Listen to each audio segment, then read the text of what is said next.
Bom dia, boa tarde, boa noite. Esta é mais uma edição de Pedro e Cora. Gente, a Cora foi longe, vocês não têm ideia de como ela foi longe e hoje ela traz muitos detalhes pra gente. Aquele seu programa sobre quão longe a Cora foi. Pedro e Cora, como vocês sabem, toda terça-feira, toda quinta-feira, no YouTube do Meio, no podcast do Meio, ou seja, em qualquer plataforma de podcast que você quiser. Eu sou Pedro Dória, ao meu lado está a minha amiga que vai muito longe, Cora Rony. Tudo bom, Cora? Bom dia, Pedrinho, tudo bem? Quão longe você foi? Longe, muito longe. São José, Califórnia. São José, na Califórnia, e a gente vai falar um pouco sobre o futuro da inteligência artificial que está chegando. Bem?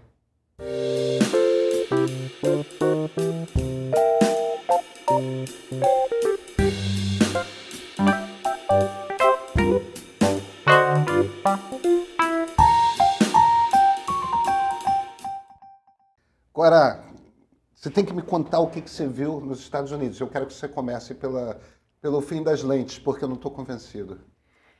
Olha, nós estávamos aqui conversando antes da gente começar a gravar esse programa, e eu estava conversando que pela primeira vez na vida, eu percebi que daqui a pouco nós não vamos precisar de lentes nas câmeras fotográficas. Eu vou explicar por quê. A coisa boa da gente ir a um evento como esse Innovation 23, que eu fui da Intel, é que você vê uma quantidade de gente produzindo coisas. Você tem uma quantidade de startups, de desenvolvedores, de produtos, de demos no mesmo lugar. E isso te dá uma ideia que você não tem lendo coisas e procurando coisas na internet. Quando você entra numa sala dessas, num centro de exibição desses, em que para cada canto que você vira tem uma coisa espantosa, a sensação é completamente diferente. Então, primeiro eu revi a minha ideia de por que é necessário ir a eventos. Foi um evento que, em muitos anos, eu não tive um evento tão proveitoso como esse, em termos de uma tecnologia. Porque quando você vai à CES ou ao Mobile World ou qualquer coisa assim, é uma coisa mais difusa. Aqui estava tudo concentrado em inteligência artificial. E o que eu acho que é o fim das lentes? Eu vi um aplicativo de tratamento de imagem por inteligência artificial. Não é um tratamento de imagem simples, não. É o seguinte, você está na rua, acontece uma daquelas tretas na rua, alguém atropelado, essas coisas clássicas que as pessoas filmam com o celular e está lá na televisão no dia seguinte, né? Foi filmado o assalto, isso, aquilo. Bom, isso pega qualquer imagem, esse aplicativo pega qualquer imagem e trata com inteligência artificial. E quando você olha a imagem depois desse trato, ela é a imagem do manicômio. Ela tem um foco perfeito. Coisa inacreditável. Ela é a reprodução daquela imagem. Se você tivesse com uma câmera profissional de vídeo ou de fotografia, a imagem que você obteria seria aquela. E você viu isso já funcionando? Eu vi isso funcionando. Isso é dependente de algum chip específico? Isso é dependente de um poder de processamento enorme, que esses novos processadores da Intel têm. Agora, o primeiro desses processadores chega no fim do ano, foi oficialmente anunciado que ele chega em dezembro, mas ao longo do ano que vem e em 2025 vão entrar aí uns chips, inclusive, tridimensionais, é uma coisa muito interessante, parece uns Legos, sabe? Então, aquele poder de processamento, você imagina isso em 3D, o que significa o aumento de processamento de um chip desses. E as instruções de inteligência artificial. Então, é assustador. Eu até agora nunca tinha visto nada que me convencesse de que lente não é necessário. Quer dizer, quando você fala lente não é necessário, você está falando de uma lente melhor em detrimento Estou de uma falando, lente estou falando pior, de né? vidro, estou falando de ótica, estou falando de a gente pegar uma câmera e comparar essa câmera com a sua lente, com o resultado que você consegue, por exemplo, com um celular ou com uma câmera pior. uma boa lente é tudo na fotografia. Então, por mais contentes que a gente esteja com o resultado no celular, quando você amplia essa imagem, você vê que ali o foco é muito impreciso, por melhor que seja a foto. Chega um momento que você não consegue ampliar aquilo, porque aquilo vai pixelizar a coisa. Não, olha, essa imagem não, cara, essa imagem era muito assustadora, porque ele pegava qualquer resquício de imagem aqui, qualquer coisa de celular ruim, porque até os nossos celulares têm boas lentes, mas ele pegava lentes triviais de celulares baratos e muito rápido você tinha aquilo numa imagem de foco perfeito. Você tem alguma noção, Cora, de quanto tempo para isso estar no mercado?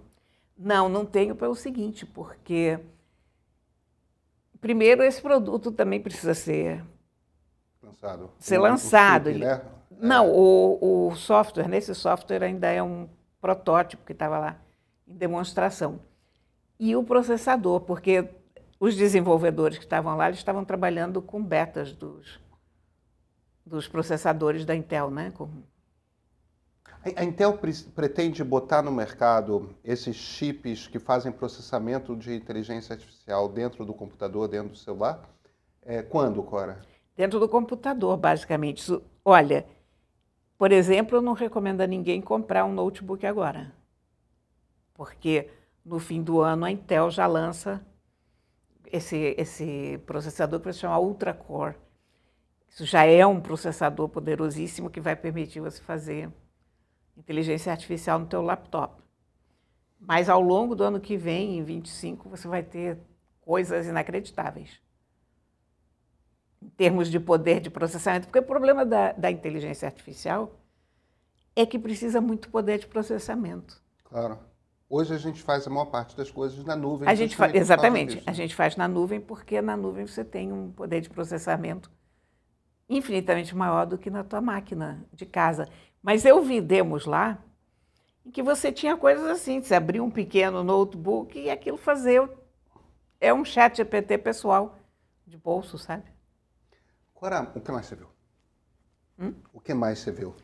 Olha, uma quantidade de coisas que eu não consigo nem lembrar. Tem uma coisa que eu achei ótima, que é uma coisa de segurança, por exemplo.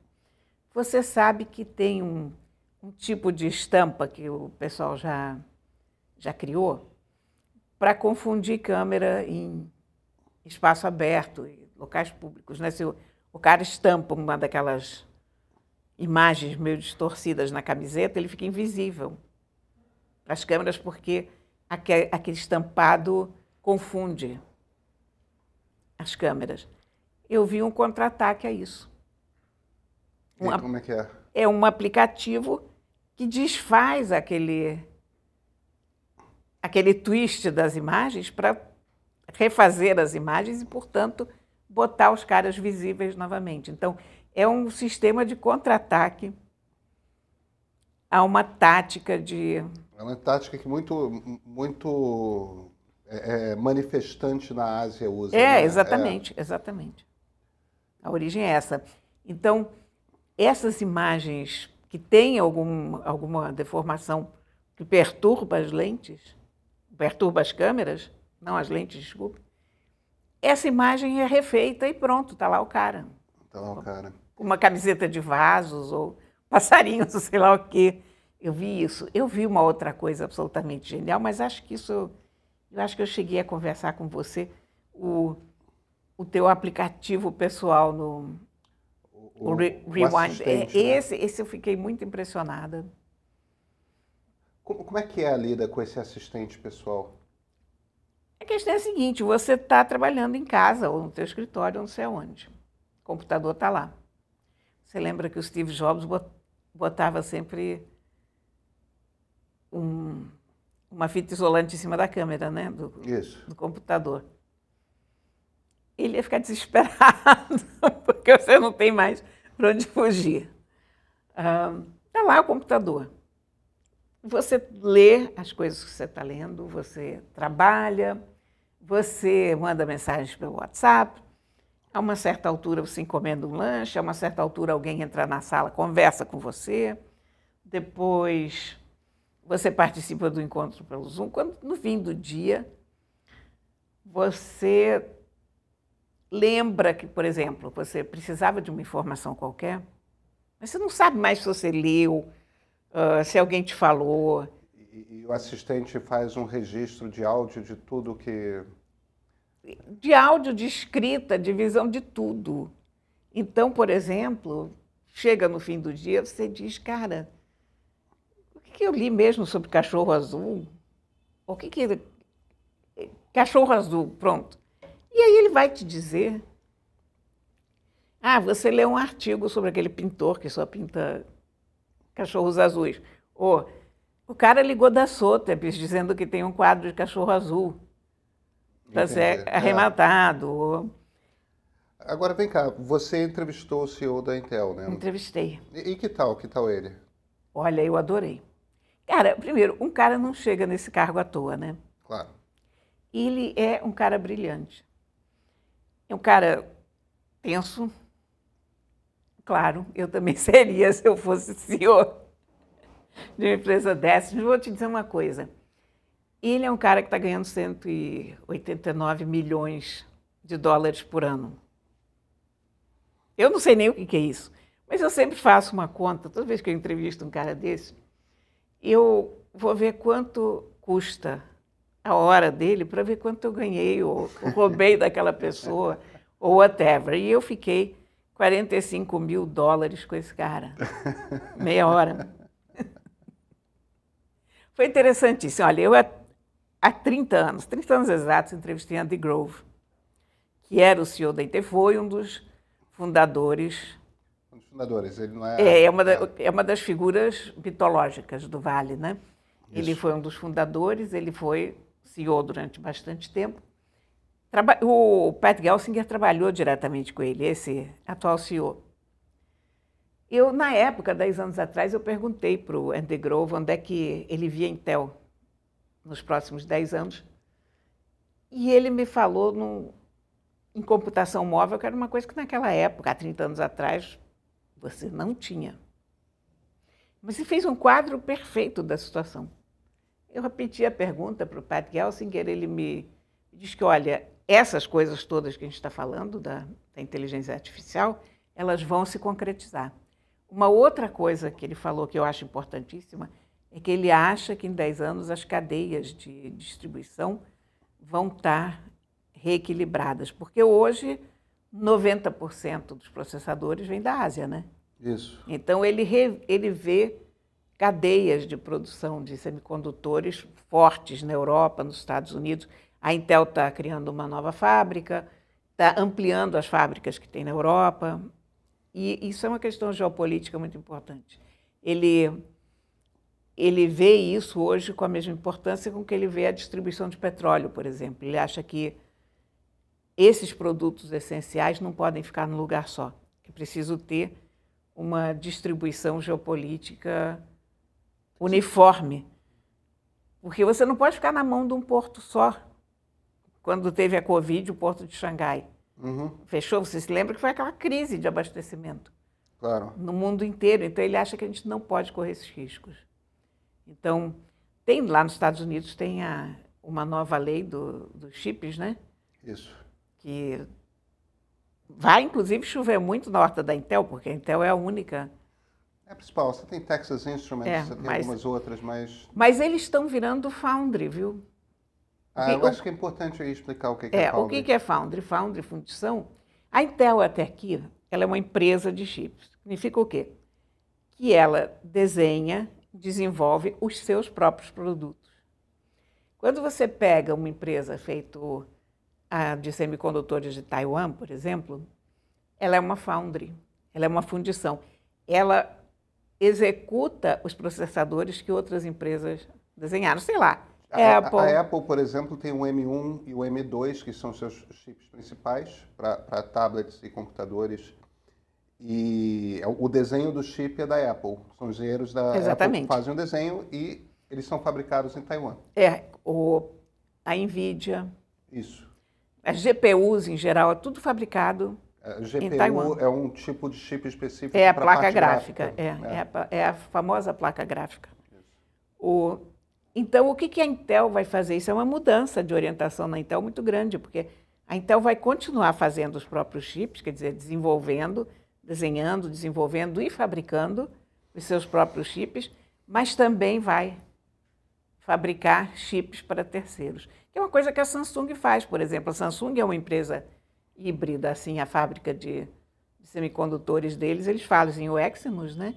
São os chips deles, e eles fazem chips para uma quantidade de fabricantes. Mas então, pelo que eu estou entendendo do que você está falando, lá atrás o Andy Grove estava falando de computação móvel, de celular. Sim, de celular, tablet, né? E hoje... De uma certa forma, até a internet das coisas, viu? Tá. Mas isso, 30 anos atrás, era uma visão particularmente futurista. Dessa vez, ele estava falando de inteligência artificial e distribuição geopolítica. Pois é, são mais corriqueiras. Não digo corriqueiras. Mas inteligência artificial é uma baita de uma revolução. Mas já estão à vista. Vê, né? Já estão à vista. A diferença é essa, porque, digamos que ali o Andy Grove propôs uma revolução e o Pat Gelsinger propõe uma evolução, ou prevê uma evolução. Entendi. É a diferença que eu vi. Mas ele defende isso com muita assertividade, sabe? E o que ele me disse é o seguinte, é que a indústria sempre tem 10 anos de visibilidade. Que quando você chega nesse momento, quem está por dentro da indústria vê como serão os próximos 10 anos. Você não consegue ver 20, mas 10 você mais ou menos consegue prever. Você sabe para que lado as coisas vão, você sabe quais são os problemas, você sabe o que pode ser contornado ou não. Então, eu achei isso curioso, sabe? Porque você vê esse cara falando, você diz, está aqui, está na porta isso. Então, em essência, ele está dizendo que estamos entrando numa década de inteligência artificial, né? Vai ser o principal... E há uma coisa que eu gostei muito que ele falou, é como isso vai aprimorar a gente a partir dos nossos problemas. Ele usa aparelho de surdez, por exemplo. E o aparelho que ele usa, especificamente, é um protótipo, obviamente, e já trabalha com algumas instruções do computador dele e tal, e dá dicas. Quer dizer, conversa com ele. E ele disse que isso vai ser uma coisa óbvia, quer dizer, que você vai usar óculos inteligentes, ou, enfim, aquela coisa de a tecnologia esticar o alcance da tua cabeça e das tuas possibilidades, né? Mundo fascinante que você está desenhando. É maravilhoso, né? Começa quando? Já começou. Já começou. Já começou. E olha, você tendo modelos de larga escala desses de inteligência artificial, você também resolve muitos problemas que não são apenas pessoais. Você resolve problemas de urbanismo do tamanho de um bonde. Você resolve, talvez, consiga resolver a crise climática. Ou pelo menos apontar direções em que se pode resolver. Em ciência é impressionante, a questão de medicina. Cora, minha cabeça está fervendo aqui. A gente se vê na terça? A gente se vê na terça, então, claro. Até a terça-feira.